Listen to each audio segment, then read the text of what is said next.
안녕하십니까.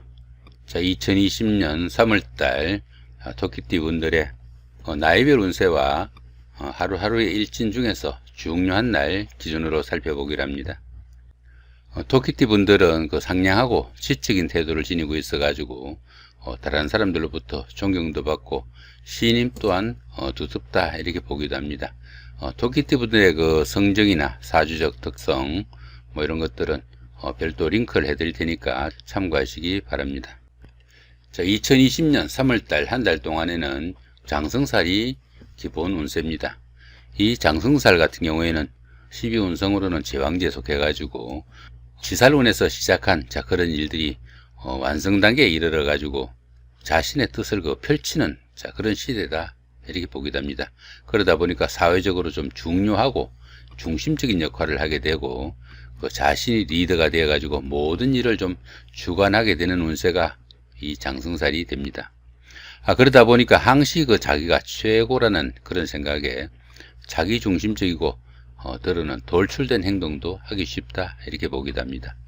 자기 주장과 밀어붙이는 추진력이 강해 가지고 모든 일이 순조롭고 원활하게 진행된다 볼 수 있습니다.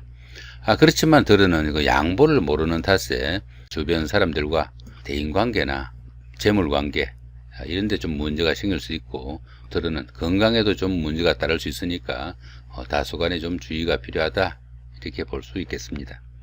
자, 이번에는 3월달 한 달 동안의 토끼띠 분들의 나이별 운세를 살펴보기로 합니다.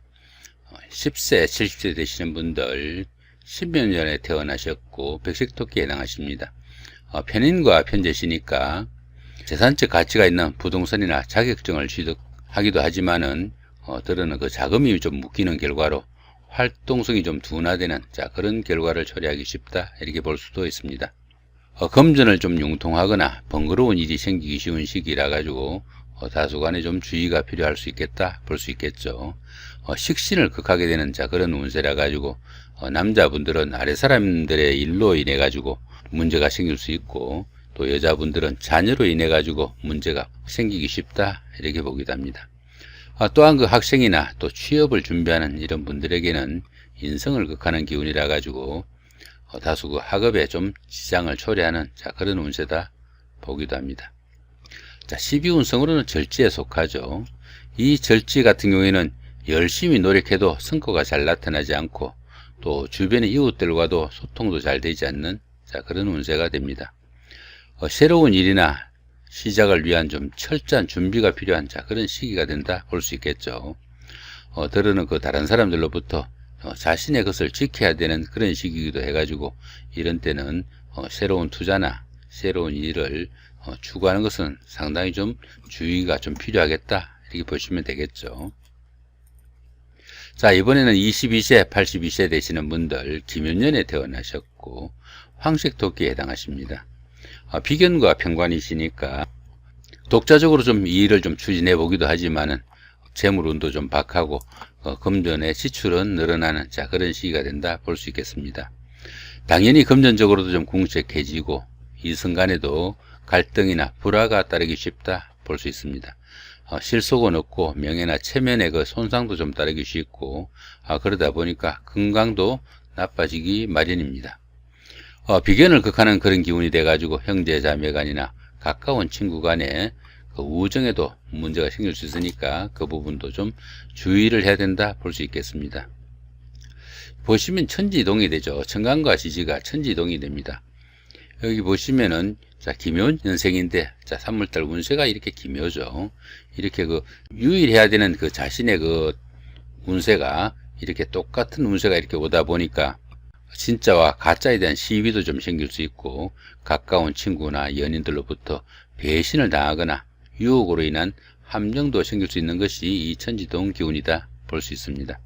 때로는 뜻하지 않는 경쟁자가 나타나 가지고 곤란을 겪을 수 있으니까 이 천지동 같은 경우에는 상당히 좀 주의를 해야 되는 그런 운세다 볼 수 있겠죠. 자, 12운성으로는 병지에 속합니다. 이 병지 같은 경우에는 외부 활동이 좀 다소 좀 둔화되기 쉽고 병약해지기 쉬운 그런 시기다 볼 수 있겠죠. 사업이나 좀 하는 일에서 침체기가 좀 깊어질 수도 있겠고 기운이 점차 약해지는 것을 느낄 수 있는 그런 시기다 볼 수 있습니다. 이럴 때는 어떻습니까? 정신적인 활동이나 교육, 철학, 종교 이런 일을 추진하거나 심취할 수 있는 그런 시기다 볼 수 있습니다. 더구나 이렇게 그 관성이 병지에 속하다가 보면은 직업이나 사업상 이유로 걱정거리도 들어 생길 수 있는 그런 운세다 볼 수 있겠네요. 자, 이번에는 34세, 94세 되시는 분들 정묘년에 태어나셨고 적색토끼에 해당하십니다. 식신과 편인이시니까 의식주도 안정되고 생활에 여유도 생겨가지고 새로운 일이나 사업을 좀 추진할 수 있는 그런 계기가 되기도 한다 볼 수 있겠습니다. 편관을 좀 극하는 기운이 이 식신이라 가지고 남자는 자식에 대한 문제가 따르기 쉽고 여자는 남자로 인한 고민이나 갈등도 생길 수 있다 볼 수 있겠습니다. 이럴 때는 그 투기성 재산이나 자격증을 취득해 가지고 현금의 흐름이 좀 둔화돼 가지고 하는 일에서 다소간의 지체도 따를 수 있는 그런 운세가 될 수도 있습니다. 비견을 극하는 그런 기운이라 가지고 형제나 친구, 동료들과 트러블이나 갈등도 생길 수 있으니까 그 부분은 좀 주의를 해야 된다 볼 수 있습니다. 자, 12운성으로는 병지에 속하죠. 이 병지 같은 경우에는 외부 활동도 다소 좀 둔화되기 쉽고 사람들도 좀 병약해지기 쉬운 시기다 볼 수 있습니다. 사업이나 하는 일에서 침체기도 좀 깊어지고 또 기운도 조금씩 약해지니까 이럴 때는 정신적인 활동이나 교육, 철학, 종교 이런 일들을 추진하면은 다소간의 위안도 될 수 있는 그런 시기다 볼 수 있겠네요. 자, 이번에는 46세, 106세 되시는 분들 을묘년에 태어나셨고 청색토끼에 해당하십니다. 편재와 비견이시니까 큰 재물을 좀 추구하다 보니까 실속 없이 좀 바쁜 상황이 생기기 쉽다 이렇게 볼 수 있습니다. 학생들이나 취업을 준비하시는 분들은 인성을 극하는 문제라 가지고 공부에 방해가 따르는 그런 시기가 되기도 합니다. 친구나 가까운 사람들로부터 금전적 지출도 좀 생기고 남자들은 여자로 인한 문제가 생길 수 있으니까 그 부분도 다소 좀 주의가 필요하겠다 볼 수 있겠습니다. 자, 12운성으로는 근록지에 속합니다. 이 근록지는 정신적으로나 육체적으로 상당히 좀 완숙한 단계다 볼 수 있겠네요. 사업이나 직업적인 면에서 안정기가 돼 가지고 다소 좀 풍요롭고 여유가 좀 생기는 그런 기운이다 볼 수 있겠네요. 추진하던 일의 성과도 나타나고 크고 작은 좋은 일들도 되지만은 지나친 과욕은 금물이다 볼 수 있겠죠. 자, 주관성이 너무 강해 가지고 부부간이나 이성간에는 다소간의 불협화음도 있을 수 있으니까 화목에도 좀 주의를 해야 되는 시간이다 볼 수 있습니다.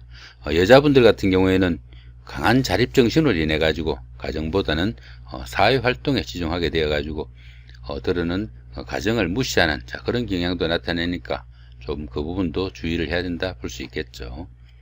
자, 이번에는 58세 되시는 분들 계면년에 태어나셨고 흑색토끼에 해당하십니다. 편관과 식신이시니까 실속 없는 감투나 허울 좋은 명예가 좀 따르기도 쉬운 그런 운세다 볼 수 있습니다. 형제 자매나 친구 동료들과 사소한 갈등도 생길 수 있으니까 좀 주의도 해야 하고요. 경제적으로는 의식주도 좀 안정되고 생활에 여유도 생겨가지고 새로운 일을 추진하기도 합니다. 식신이 관성을 극하는 그런 문제라 가지고 남자는 자식 문제로 여자는 남편이나 남자 문제로 조금 고민거리도 생길 수 있는 운세다 볼 수 있겠네요. 자, 12운성으로는 장생지에 속합니다. 이 장생지 같은 경우에는 새로운 사업이나 새로운 일을 시작할 수 있을 정도로 좋은 운세다 볼 수 있습니다. 주변에 도움도 크고 인덕이 많은 시기라 가지고 보편적으로 이 장생지에서는 어떤 일을 해도 좋은 시기로 새로운 일을 시작하거나 취업을 준비할 수도 있는 그런 시기가 된다 볼 수 있겠습니다. 이 장생지에서는 보통 지살기운을 포함해 가지고 다소 움직이면서 아니면 열심히 활동하면서 하는 일이나 직업이 적성에 맞다 이렇게 보기도 합니다. 천을귀인도 이렇게 도우고 있죠. 이 천을귀인 같은 경우에는 여간 어려움이 생겨도 좋은 기운으로 바꾸어주는 최고의 길신이다 이렇게 보기도 합니다. 이 천을귀인이 사주에 있으면 항상 주변에서 도와주는 사람이 생기게 되고 또 인덕도 많아 가지고 어려움이 생겨도 주변의 도움으로 무사히 해결된다고 보는 것이 이 천을귀인입니다. 이 천을귀인이 있는 때에서는 새로운 인간관계가 생기거나 뜻밖의 행운이 생겨가지고 크게 성취감도 느낄 수 있는 좋은 운세다 볼 수 있겠습니다. 상당히 좋은 운세라고 보시면 될 것 같죠. 자, 이번에는 2020년 3월달 한 달 동안에 토끼띠 분들의 하루하루의 일진 중에서 중요한 날 기준으로 살펴보기로 합니다. 일진을 살펴보기 전에 먼저 부부부터 조금 설명을 해드리면은 청색으로 된 이 부분은 운세가 강하면서도 길한 날이니까 조금 적극적으로 움직이시면 좋은 날로 보시면 될 것 같고요. 그 다음에 이 붉은색은 운세가 강하지만은 운세가 좋지 않으니까 상당히 좀 조심을 해야 되는 날, 이 정도 보시면 될 것 같습니다. 자, 그럼 이번에는 먼저 운세가 강하면서도 좋은 날부터 살펴보기로 합니다. 자, 5일날 화개살의 삼합, 9일날 지살의 삼합, 자, 12일날 망신살의 방합, 14일날 반한살의 방합, 17일날 화개살의 삼합, 21일날 지살의 삼합, 26일날 반한살의 방합, 이런 날들이 있는데, 여기 신살이나 방합, 자, 이런 세부적인 설명에 대해서는 별도 동영상이 이미 올라가 있습니다.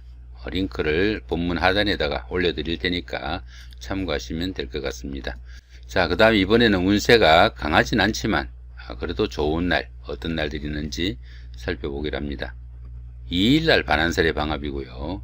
8일날 천살의 육합, 20일날 천살의 육합이 있고, 그 다음 24일날 망신살의 방합, 29일날 화개살의 삼합이죠. 이 역시 여기 세부적인 12신살이나 육합, 방합 이런 설명들은 별도 링크 참고하시면 될 것 같네요. 자, 그 다음 이번에는 운세가 강하면서 또 좋지 않은 날, 한마디로 좀 조심을 해야 되는 날이라고 보면 되겠죠. 자, 어떤 날들이 있는지 살펴보기로 합니다. 3일날 역마살의 자영, 자, 6일날 급살의 원진, 7일날 제살의 충, 10일날 연살의 자영, 15일날 역마살의 자영, 18일날 급살의 원진, 18일날 제살의 충, 자, 이런 날들이 있네요. 자, 상당히 좀 조심을 해야 되는 날이 좀 여러 날이 있죠. 그죠? 여기서도 역마살이라든가 연살, 이런 세부적인 설명들은 하단 링크를 참고하시면 좋을 것 같습니다. 참고로 이 역마살 같은 경우에는 예를 든다면은 이 경우에는 이동살입니다. 여행을 하든가 나들이를 하든가 출장 뭐 이런 것들 중에 들어 그 건강도 좀 상할 수 있고 하니까 상당히 좀 주의를 해야 되는 자 그런 기운이다 볼 수 있습니다. 자, 나머지 기운들은 하단 링크 참조하시면 될 것 같습니다. 자, 이번에는 운세가 강하진 않지만 그래도 별로 좋지 않은 날, 어떤 날들이 있는지 살펴보기로 하죠. 자, 22일날 연살의 자영이고요. 그 다음 27일날 역마살의 자영, 그 다음 30일날 겁살의 원진, 31일날 제살의 충이 있죠. 자, 이 연살 같은 경우에는 데이트를 하거나 미팅을 하거나 이럴 때 상당히 좀 주의를 해야 되는 자 그런 기운이다 볼 수 있습니다. 지금 여기서는 그 설명을 다 못 드리고 별도 링크에다가 설명을 올려놨으니까 참고하시고요. 여기 보시면은 12신살이라든가 이런 제형들 꼼꼼히 좀 챙겨서 보시면은 많은 도움이 될 걸로 봅니다. 이렇게 오늘은 2020년 3월달 한 달 동안의 토끼띠 분들의 한 달 동안의 운세와 하루하루의 일진 중에서 중요한 날 기준으로 살펴봤습니다. 좋은 한 달 만드시기 바랍니다. 감사합니다.